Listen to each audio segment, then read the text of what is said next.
الشيطان الرجيم.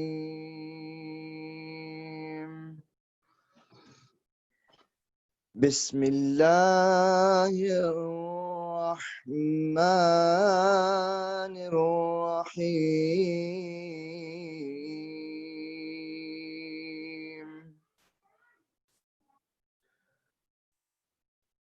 الحمد لله رب العالمين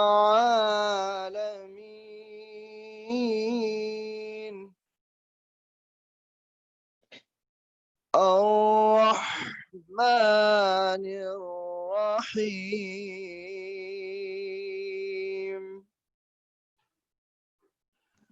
مالك يوم الدين.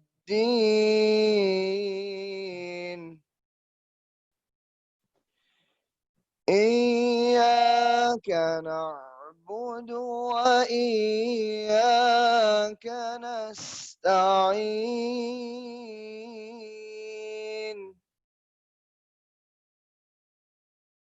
اهدنا الصراط المستقيم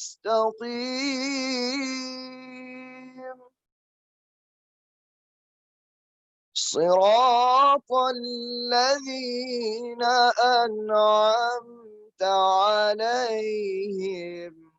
غير المغضوب عليهم ولا الضالين.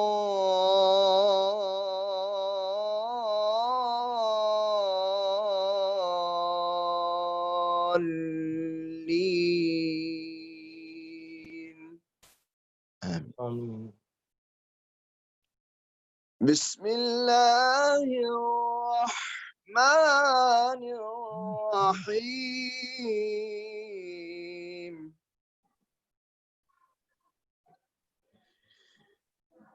ألف لام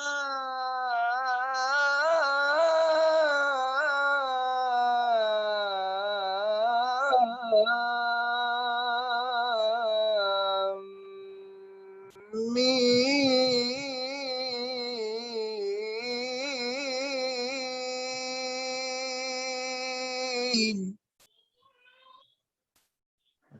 ذلك الكتاب لا ريب فيه هدى للمتقين الذين يؤمنون بالغيب ويقيمون الصلاة ومما رزقناهم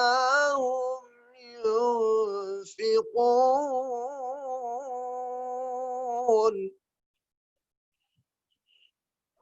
والذين يؤمنون بما أنزل إليك وما أنزل من قبلك وبالآخرة هم يوقنون أولئك على هدى من ربهم وأولئك هم المفلحون.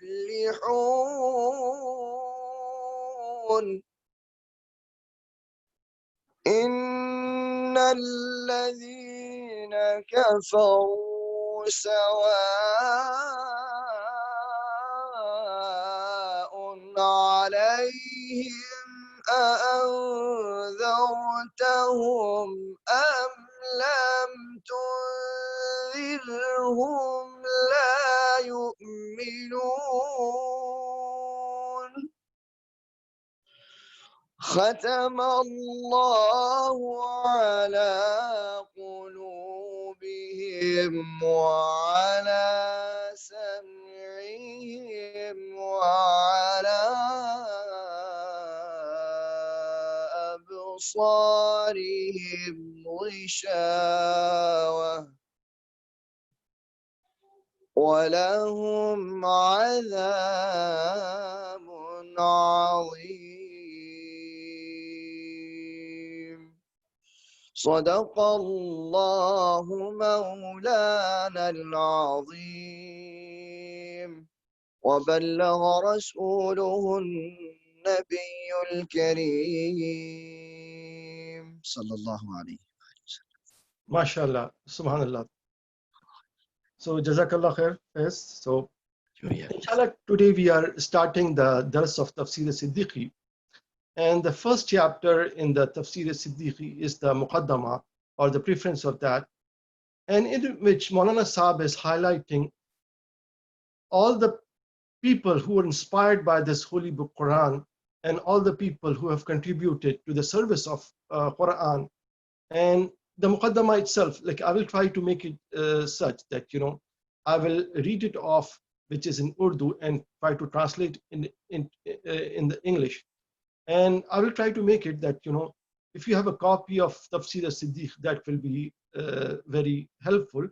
But I will try to make in a way that even if you don't have a copy of that, only a mushaf, that will also, you will be able to follow that.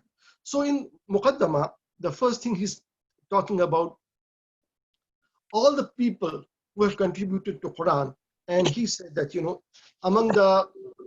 from the barakat of the holy, blessed of Nabi Karim Sallallahu Alaihi Wasallam, he inspired many people, and among them, he's also talking about how the Quran reaches us. And he's mentioning the first Jami al-Quran, the first compiler of Quran, Hazrat Abu Bakr Siddiq. So Hazrat Abu Bakr Siddiq, he is the first Jami al-Quran, or the first compiler of Quran. What happened? In Nabi Karim Sallallahu Alaihi Wasallam time, there were many Hafiz, and many people had started writing Quran into a mushaf. But there were many Hafiz at that time. So in 632 AD, when Hazrat Abu Bakr Siddiq became the Khalifa, all of a sudden he faced with the serious challenge of rebellions.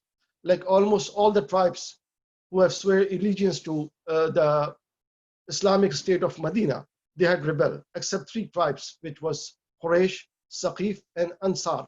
Other than that, so Hazrat Abu Bakr Siddiq sent armies to crush those rebellions. Some of them, they were the one who had refused to pay zakat. Some of them who had rebelled against the state. And some of them, they had actually gone back to the pagan ways. So Hazrat Abu Bakr Siddiq sent armies to crush those rebellions, those people who refused to pay zakat and all that. In that battle, many Sahabas achieved martyrdom. And one of the epic battle was called Jang-e-Yamama, in which there was one tribe called Banu Hanifa, and the chief of Banu Hanifa, Musallimatul Kazzab, he declared prophethood. And Hazrat Abu Bakr sent an army under the Khalid bin Walid to crush that rebellion.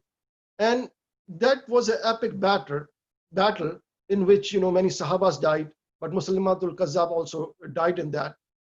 Among many Sahabas who passed away in that battle was many Huffaz. So like a lot of people were alarmed that if so many Hafiz die in battlefield, and if we don't have Quran in the book form, so although Allah subhanahu wa ta'ala say in the Surah Hajr, Bismillah ar-Rahman, Inna nahnu nazzalna zikra wa inna lahu lahafizun. So Allah subhanahu wa ta'ala is saying that we have sent this zikr, which is Quran, and we are the protector of that. But at that time, Hazrat Abu Bakr Siddiq paid attention to that, and foremost authority on Quran was Hazrat Zaid bin Sabit. Hazrat Zaid bin Sabit was a scribe of Nabi Karim Sallallahu Alaihi Wasallam. There were many other scribes, but Hazrat Zaid bin Sabit was the chief scribe of Nabi Karim Sallallahu Alaihi Wasallam. So all the Quranic verses that would come, Nabi Karim Sallallahu Alaihi Wasallam would tell Hazrat Zaid bin Sabit to write it down. Also the letters that were sent to the other head of the states, they were written by Zaid bin Sabit by Nabi Karim Sallallahu Alaihi Wasallam. So Hazrat Zaid bin Sabit was made in charge of compiling the Quran. So at that time, there were many Hufaz. There were many people who had written it partially into the palm leaves of date palm leaves. Some of them have written it on the parchment. Somebody had written it on the other thing, and some of them were Hafaz. So Hazrat Abu Bakr Siddiq made Hazrat Zayd bin Sabit in charge of collecting all the Quran, and until a Quran was compiled in a book form. So at that time, the Quran was compiled into one single book, and this way Hazrat Abu Bakr kept it. And when he passed away, the book, the codex was passed on to Hazrat Umar Farooq after 2 years and 3 months when Hazrat Abu Bakr Siddiq passed away. And Hazrat Umar Farooq, what he did, he kept it, and this was sort of a standard, because now Quran had two kind of hifz. One was people have it in their heart, and another one was that it was in the book form. So when Hazrat Umar Farooq passed away, it was given to his daughter Bibi Hafsa, who's also al Mu'minin. So just to let you know that 3 of the al Mu'minin, they were also Hafiza, and one of them was Hazrat Bibi Aisha, Hazrat Bibi Sulma, and Bibi Hafsa, who had kept the original Quran that was compiled by Hazrat Zayd bin Sabit. Then came after 11 years of Hazrat Umar Farooq Khilafat, in which great area was conquered, and in Iraq, Syria, Palestine, Egypt, all of them came into the Islamic rule. So these Hufaz went and started teaching the Quran, the Qiraat of Quran, the teachings of Quran. Then after 11 years of Khilafat, Umar Farooq was passed away, and Hazrat Usman became Khalifa. And Hazrat Usman, when he became Khalifa, what happened that one of the Sahabi, one of the very celebrated Sahabi of Nabi Karim Sallallahu Alaihi Wasallam, Hazrat Huzaifa bin Yaman, who was also called the secret keeper of Nabi Karim Sallallahu Alaihi Wasallam, because Nabi Karim Sallallahu Alaihi Wasallam, he had told them the list of all the hypocrites in Medina. And Hazrat Huzaifa bin Yaman, he had a quality of keeping the secrets. So he never told anybody who were the hypocrites, but he kept it. So Hazrat Huzaifa bin Yaman, he was stationed in Iraq, and he wrote a letter to Hazrat Usman that many different people are reading the Quran different ways. So it is time for a standardization of that. So Hazrat Usman, he realized that Islamic empire had, the Khilafat had stretched a lot, and different people. So what he did, he borrowed the original book or the Mashaf from Bibi Hafsa, Bibi Hafsa, who had original Quran that was compiled by Zayd bin Sabit. So he took it, he made 7 copies of that. Some people say it was 5 copies, but most people agree that there were 7 copies. Hazrat Usman had made it copies of that and sent it to the different corners of Khilafat. I think some of them have still survived. One, Hazrat Usman, who kept a copy for himself, it is still in Topkapi Museum, and one of them is said to be in London Museum somewhere, one is in Tashkent. So somehow, out of those 7 original Quran copies, so just to be safeguard, what he had done, that all the people, the scribes or the katib, what they had done, they had also totaled the number of alifs, ba, all the letters that were in Quran. It was written there that there are so many alif, ba, so there could not be any addition or any kind of alteration to that Quran. Now, why would Hazrat Huzaifa bin Yaman wrote a letter to Hazrat Usman that why there was a confusion? Because I will give you a hadith. In that a hadith was such that there was one Sahabi.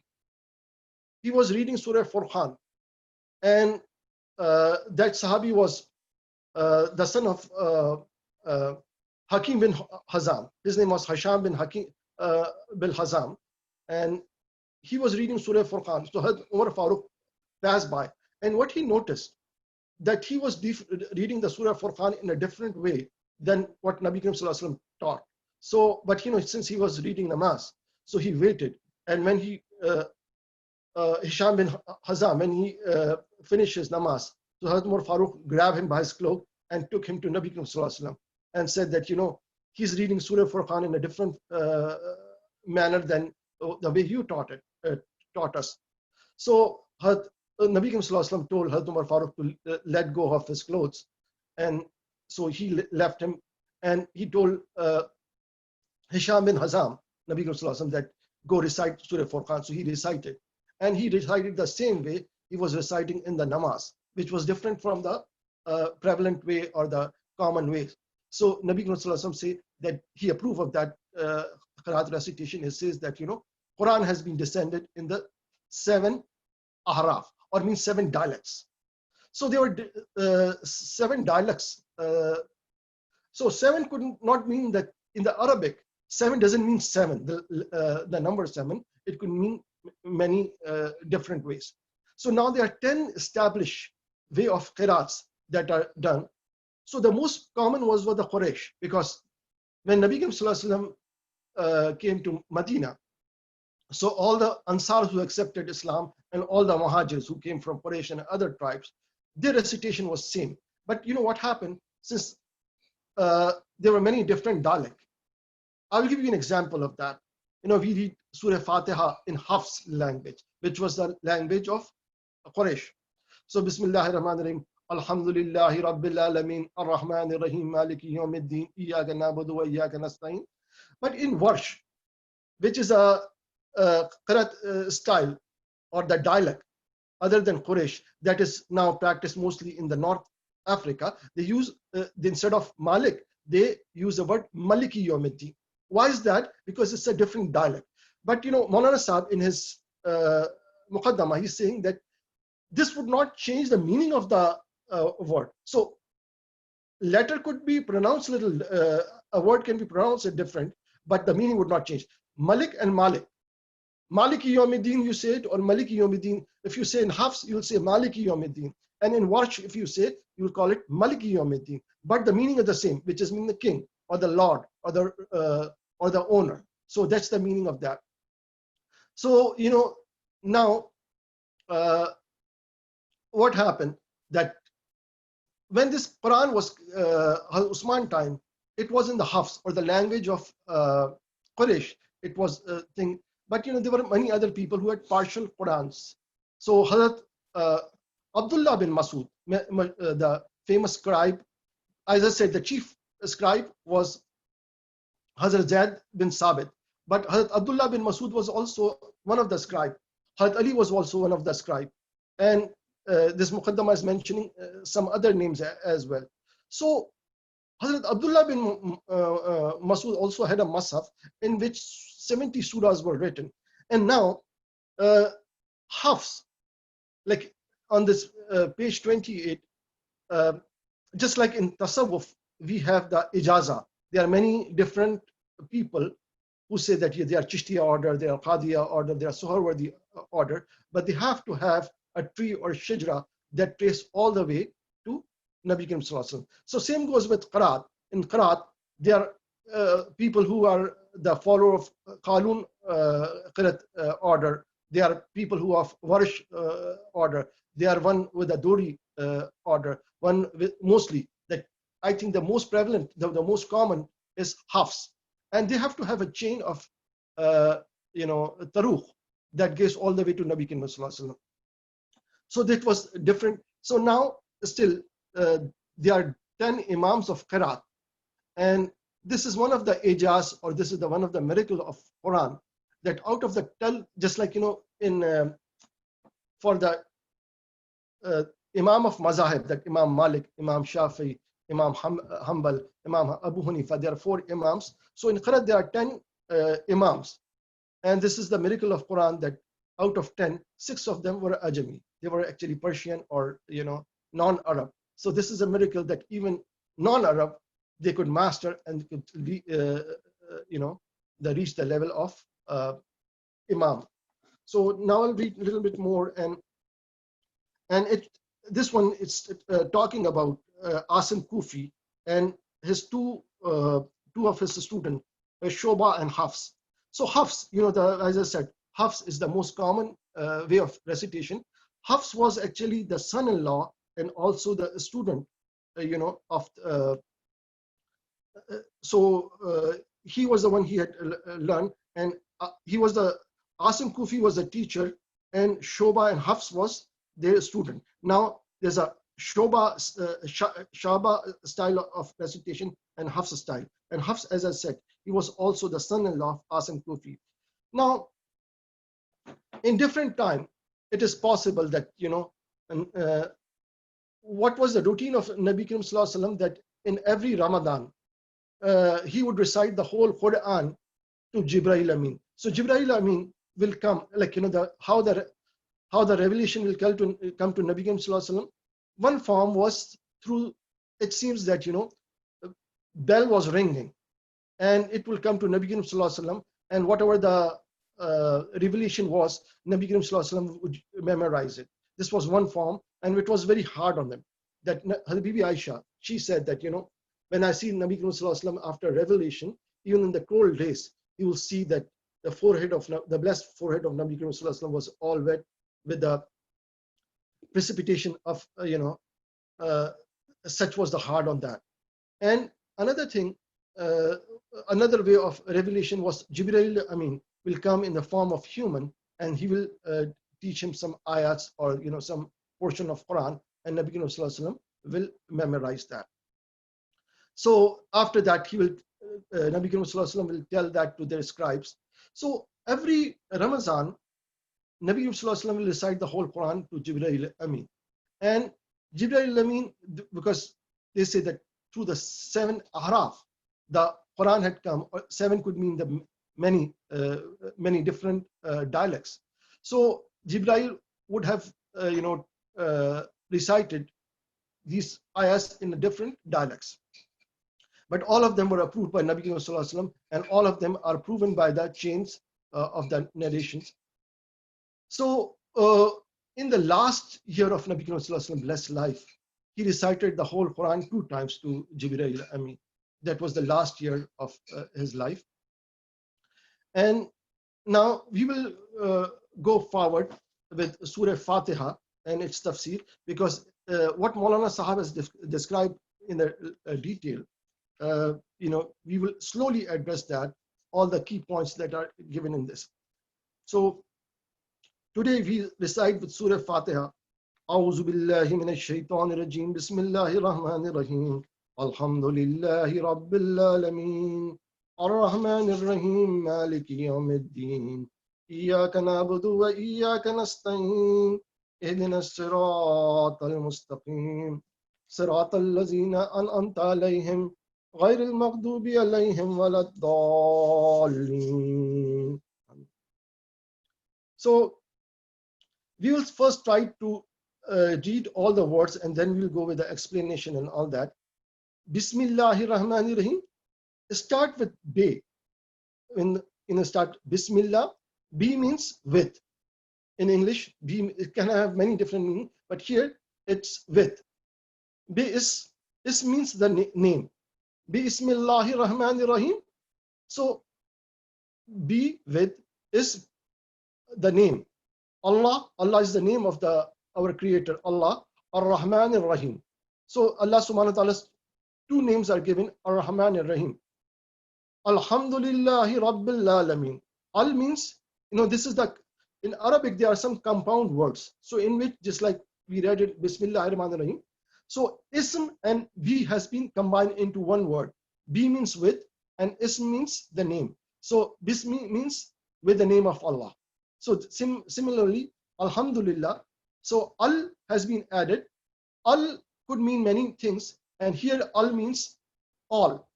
It could also mean the English word the, but here it's meaning Al means all. Alhamdulillahi Rabbil Alameen Ar-Rahman Ar-Rahim Maliki Yawmiddin. Malik means the owner, or the king. Maliki Yawmiddin. Deen means the day of judgment. Malik, he is the Lord, or he is the king of the day of judgment. Yom Just like, we read earlier that 7 in Arabic could mean many or it could mean 7. So similarly, Yom can have two meanings. Yom could have one meaning, which is day, or it could mean the whole period or the whole time period. So that's what the Yom means. So Yom in this means that, it is the time in which Allah will be the Lord of the Day of Judgment. Iyaka, Iya means, again, Iyaka is a compound word. And Iya means only you. Ka means you.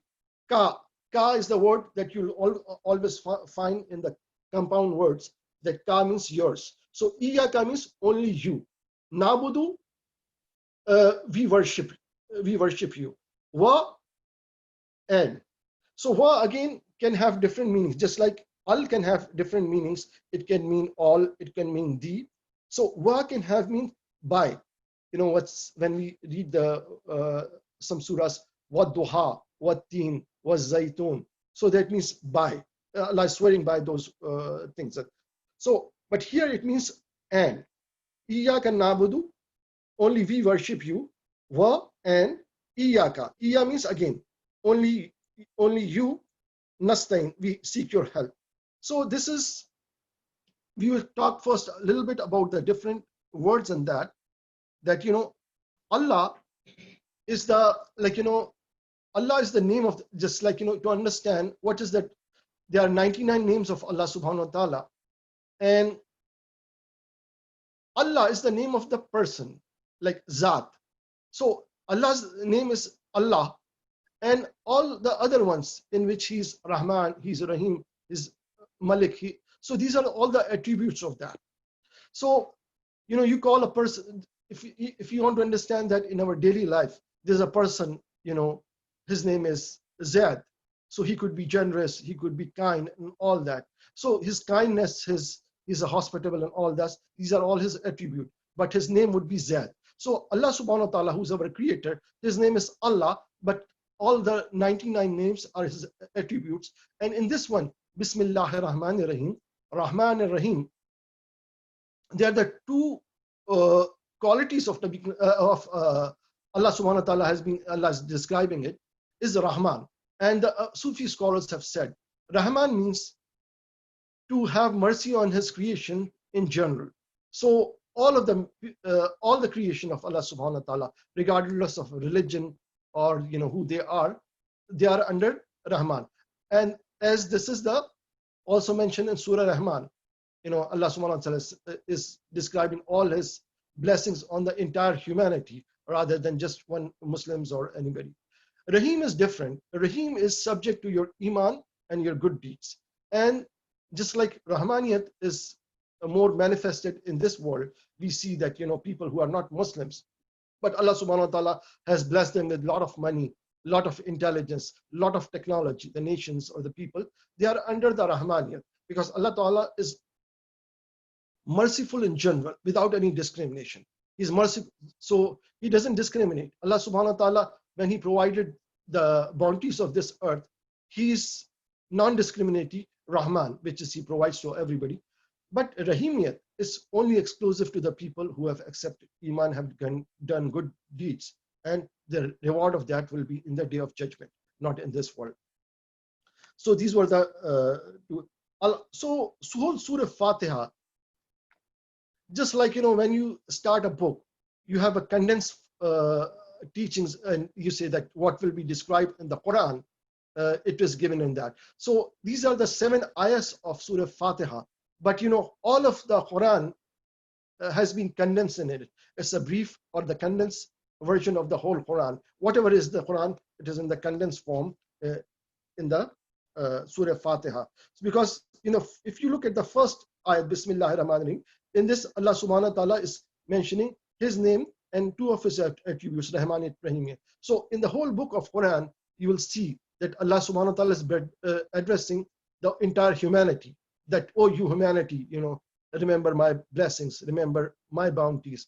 And sometimes he's referring to Muslims, and he's instructing Muslims. So his kitab or his address is to the both group of people, humanity in general and Muslims in particular. So all the instructions are given to Muslims in an exclusive form. So you will have address Ya ayyuhal lazina amanu, or Ya ayyuhan nas. So both kind of addresses are there in Quran Sharif. So, and then in the Quran, like us in the Quran, there's more detail about Maliki Yawmiddin. Allah subhanahu wa ta'ala in Surah Qariya is describing what would be the day of judgment look like. Al-Qariyatu mal-Qariya, wa ma adraka mal-Qariya. So the details are coming because Quran has many attributes, and one of them is Mubin. Mubin means to explain. So Quran is explaining itself. So we just read Surah Fatiha, but in the latter part or the other part, you see that more detailed description of that. Because Maliki Yawmiddin, what would be the day of judgment like? So this is the important ingredient of our iman, that one day we will die and we will be resurrected from our graves, and we will be accountable for our good and bad deeds. So this is the will happen on the day of judgment. So Allah subhanahu wa ta'ala is describing.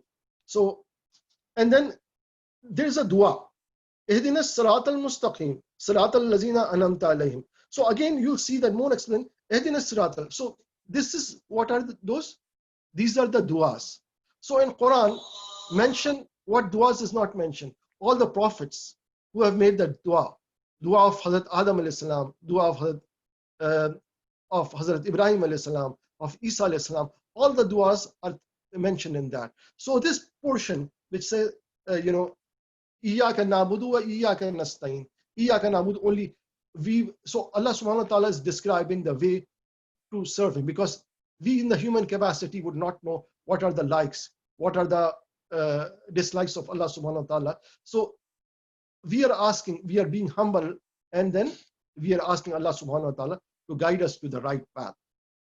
Iyyaka na'budu wa iyyaka nasta'in. Ihdina as-siratal mustaqim. So guide us to the right path. Siratal lazina an'amta alayhim. Now in the Quran, those righteous people are in this one. It's just this guide us to the people who have bestowed your your blessings. And who are these people? These are being described, the prophets, Siddiqin, Salihin, more in detail what they said. So all the acts, all the duas, all their admonition that they did it is being described in detail. So we mentioned earlier Surah Fatiha in the previous thing, that Surah Fatiha is, when it was revealed, Nabi Karim Sallallahu Alaihi Wasallam was sitting, Jibreel al-Amin was sitting with Nabi Karim Sallallahu Alaihi Wasallam, and Nabi Karim Sallallahu Alaihi Wasallam heard a thunder, and he asked Jibreel al-Amin that what does this sound like? So Jibreel al-Amin said that today on the heavens a door has been opened that has not been opened before, and of angels descending into this earth who had never descended to the earth before, and he's bringing something that nobody has brought to the earth before. And so when this angel, blessed angel, came, Nabi Karim Sallallahu Alaihi Wasallam was sitting with Jibreel alayhi salam. He brought the Surah Fatiha, and he also brought the last ruku of Surah Baqarah. So this is the Surah Fatiha. It's one of the early Meccan surah, and this is the first surah that was revealed entirely, because before that some ayahs were revealed partially, but the whole surah itself was revealed, was Surah Fatiha, which is early Surah Fatiha. And Nabi Sallallahu Alaihi Wasallam, he described that Allah subhanahu wa ta'ala gave him so much blessing that on the earlier prophets, Musa alayhi salam, Torah was revealed. So the Torah was such a large book that one person could not carry it. It was such a huge book. And Allah subhanahu wa ta'ala, instead of Torah, gave Surah Fatiha to Nabi Sallallahu Alaihi Wasallam. And Hazrat Isa alayhi salam, Allah ta'ala gave him the Injil. So Allah subhanahu wa ta'ala revealed Surah Maida, which is equivalent to Injil, what was revealed to that. And 7 set of Surah Hamim. And Hamim, there were 7 Hamims in the Quran Sharif. And these 7 were equivalent to the Zabur that was given to Hazrat Dawud alayhi salam. And he will recite that in a very beautiful voice. So such was the thing. So Allah subhanahu wa ta'ala and rest of the Quran, Allah ta'ala glorified his beloved prophet with that. So all in the previous scriptures that was there, and it was all combined and was given to Nabi Sallallahu Alaihi Wasallam. So for the Torah, Surah Fatiha was given, and for Surah Maida was given instead of Injil, that was revealed to Hazrat Isa alayhi salam, and also what was revealed to Hazrat Dawud alayhi salam. So Zabur, Hamim was 7 surahs that start with Hamim, they were given. So these are the, and rest of the Quran, Allah Ta'ala glorified his beloved prophet with that. So this has many meaning. Foremost meaning, the most common meaning name for Surah Fatiha is Al-Fatiha. But it's also called Kitab, because it was Arabic traditions. When they love somebody, they will have many names to that. So that's why it has been given many names. But what is also unique about Surah Fatiha, that in terms of recitation, there are no recitation rules in that. There's no Gunna, there's no Ikhfa, there's no Qalqala. So that is unique for Surah Fatiha itself. And the first ayat of that is Bismillahir Rahmanir Rahim, and that was revealed to the prophet, and Allah subhanahu wa ta'ala went to glorify any of the prophet. It was revealed on Adam alayhi salam, it was revealed on Hazrat Ibrahim alayhi salam, it was revealed on Hazrat Musa alayhi salam, Hazrat Isa alayhi salam, and it was also revealed on Hazrat Isa alayhi salam and Sulaiman alayhi salam. So this is the one again repeated, and it has many blessings. So inshallah we will read more. So now we proceed to Surah Baqarah. And Bismillah ar-Rahman ar-Rahim. Alif Lam Mim Zalikal Kitabu La Rayba Fi Hudal Lil Muttaqin. So Alif Lam Mim is one of the ayat maqtat, and Maulana Sahab has a view of that since Quran is Mubin. Mubin means one that is explaining or describing it. This is the meaning of that. So it is describing it to somebody. So Allah subhanahu wa ta'ala is describing through Quran that this ayat maqtat, and at least Nabi Sallallahu Alaihi Wasallam and his blessed people of his ummah knows the meaning of that. Otherwise, the word Mubin would not be applicable. So Mubin means that it is explaining somebody, but the meaning is not common to everybody. One of the interesting thing about this ayat muqtas, Alif Lam Mim, Alif Lam Ra. So after that, or Yasin. So right after those ayat muqtas, Quran is described. In this one we see Alif Lam Mim Zalikal Kitabu La Rayba Fi. That means there's no doubt in this book. So what could that mean? Why does Allah subhanahu wa ta'ala is describing ayat maqtat and is describing this blessed book? It could be a challenge, because Arabs, they used to take pride in their poetry, and they say that there's no eloquent speakers more than us.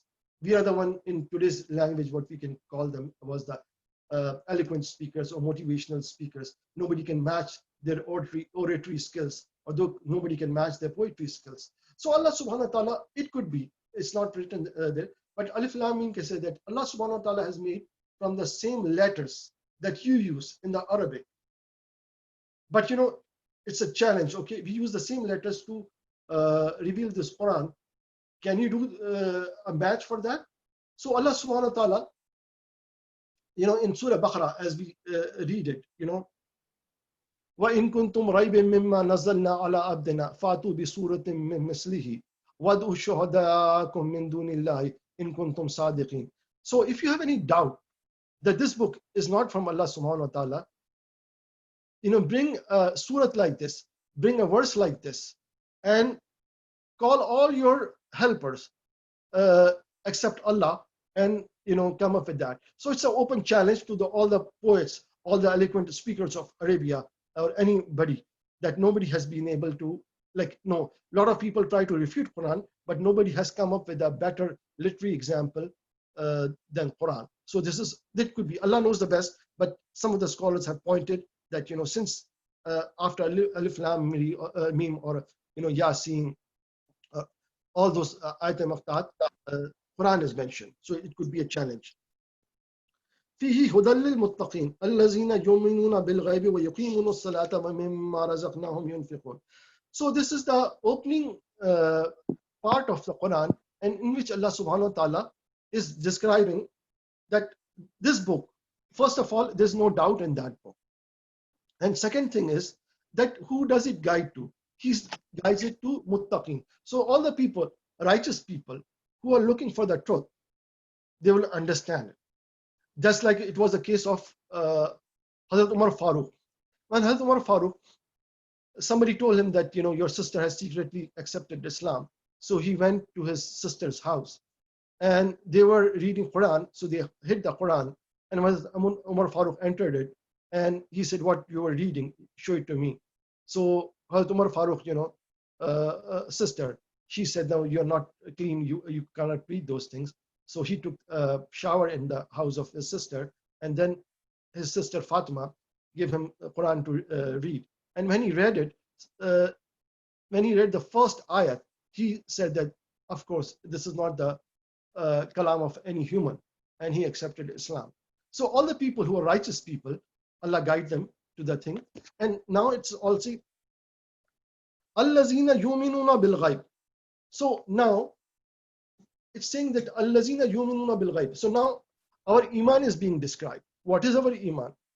Maulana Abdul Qadir Siddiqi Saheb said that, you know, iman like is form of knowledge. Like there are many different avenues of knowledge. Physics is one of it, chemistry is one of it, geography is one of it, political science is another. Same is iman. Iman is form of knowledge. But what kind of knowledge is that? It's knowledge of unseen, ghaib. Because why ghaib? Because those things which we have not seen in our life. We have not seen angels. We have not seen the previous scriptures. We have not seen the like anybody going to grave. And so Maulana Abdul Qadir Siddiqui Saheb is describing that ilmul ghaib, like this is a subject that is talked about a lot. People talk ilm ghaib, ilm ghaib, ilm ghaib. But what it is? Sufi scholars describe ilmul ghaib into three kinds. And first is our iman. Our iman is form of ilmul ghaib. We know that there is Allah who's created us. He is one. He does not have any partners. We have that knowledge. That knowledge is ilmul iman. We know that there are angels, although we have not seen it. This is our ilmul iman or ilm ghaib.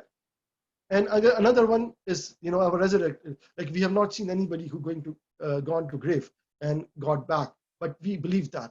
We have not seen hellfire. We have not seen the heavens, but we all have iman. We have knowledge of that. So knowledge of that has come through Nabi Karim Sallallahu Alaihi Wasallam. So there are two kinds of knowledges in this world.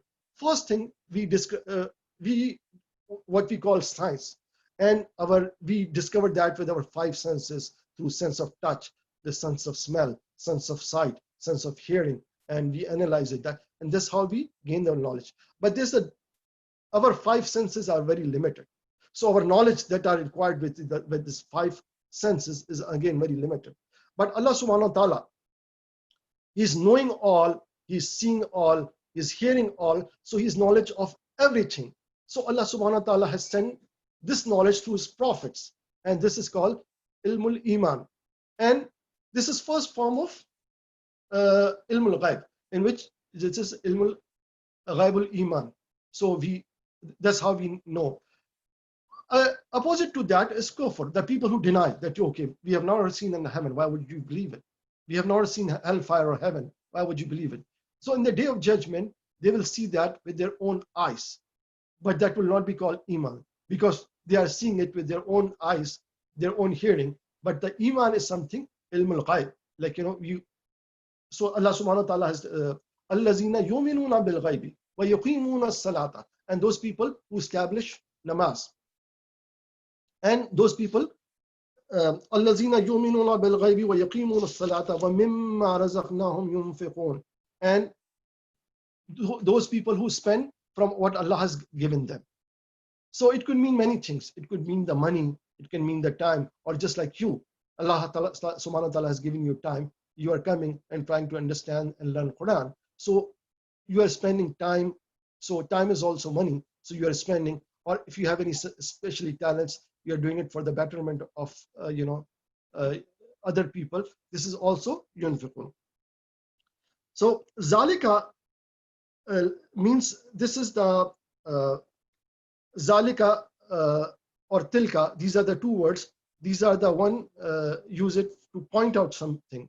Isme ishara, or when you point out somebody. And zalika, although it means far thing, zalika, but in this one, when you're describing the glory of Quran, you use this word zalika. So Allah subhanahu wa ta'ala also has used the word tilka and zalika. Zalika al-kitabu la rayba fi hudan lil muttaqin. So muttaqin is the plural of the righteous people. So a righteous person is one person, muttaqi, and muttaqin is the plural of that. So inshallah we will try to go more into grammar as well. Allazina, those people, yuminuna, those people who believe in bil ghaibi. Ghaibi means hidden. Wa yuqimuna, and establish. As-salat, yuqimuna as-salata wa mimma, from razaqnahum, whatever we have given them, yunfiqun, and they spend it. وَالَّذِينَ يُؤْمِنُونَ بِمَا أُنزِلَ إِلَيْكَ وَمَا أُنزِلَ مِنْ قَبْلِكَ وَبِالْآخِرَةِ هُمْ يُوقِنُونَ. So وَالَّذِينَ means those people.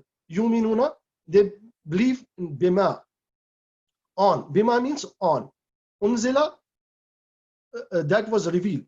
Ilayka, that was revealed to them. On us, it was Quran that was to Nabi Karim Sallallahu Alaihi Wasallam that reaches.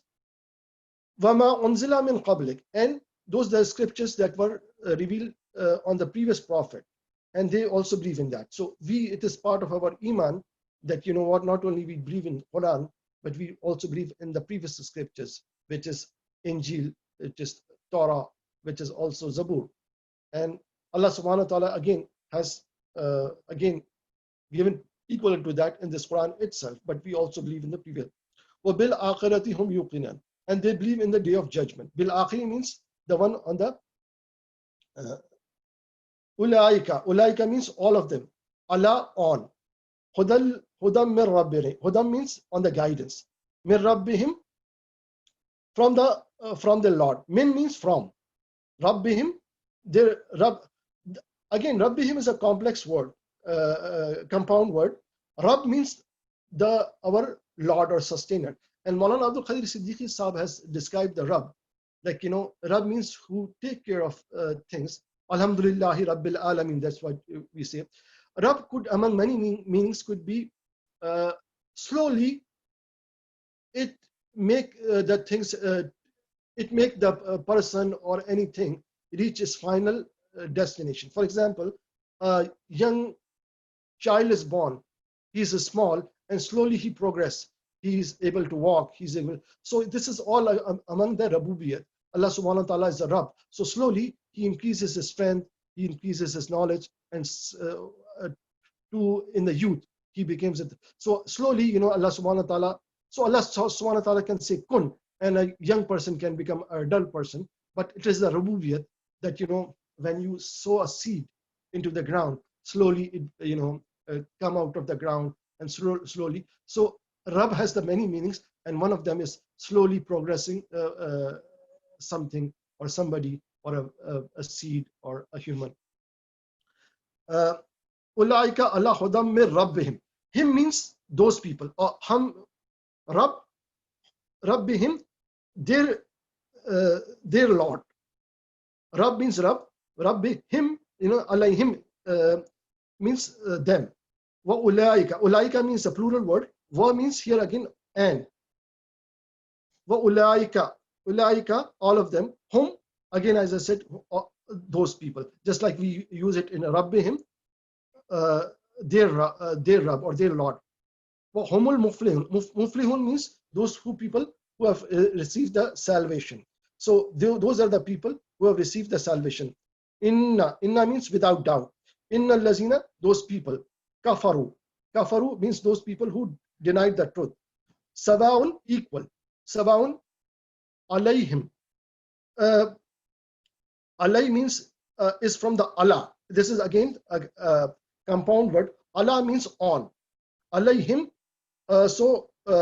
on them. So if you warn them or do not warn them, that's equal. Saba means equal. Alay, it's the compound word. Allah means on him. Wa anzaltum. Means or. Is even the letters have the meaning in this. So anzartahum, or you warn them. Lam. Means or. Lam means is a negation word, means don't. Tanzirhum, or if you don't warn them, la yumnu. So Allah subhanahu wa ta'ala is describing that you warn them or do not warn them. Allah Qatamallahu ala qulubihim. Qatam means Allah has sealed their hearts. Qalb means heart. Qalb is the one word, and qulub are the plural of qalb. So qulubihim, Allah qulubihim, as I said, when you add hum to a word, it becomes all of them. So qatamallahu ala qulubihim, Allah has sealed their hearts. Wa ala samihim. Wa ala, this is a word you will use a lot. Allah means on. Allah on samihim, and their hearing.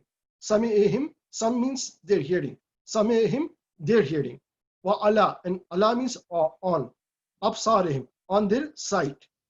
Absar means their eyes or their sight. Absarihim, and their eyesight. Gishavatun means a barrier.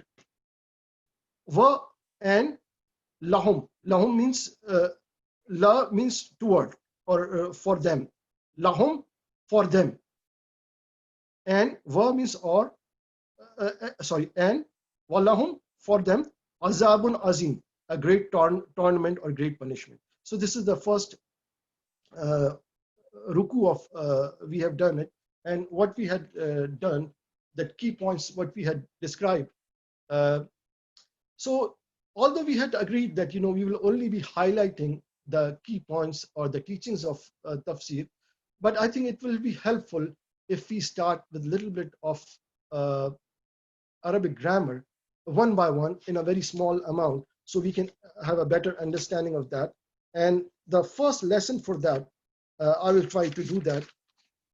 That what are the kalmas in Arabic? So just like in English language, anything like sentences that make sense, any group of words that make sense. So again, in Arabic, any word that is called kalima is called any meaningful word. And kalimas are divided into three parts.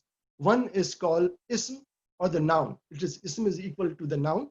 And second thing is the fail. Fail is the equivalent to verb. And harf. Harf is like, you can say it's equivalent to preposition. So we will read a little bit about those things.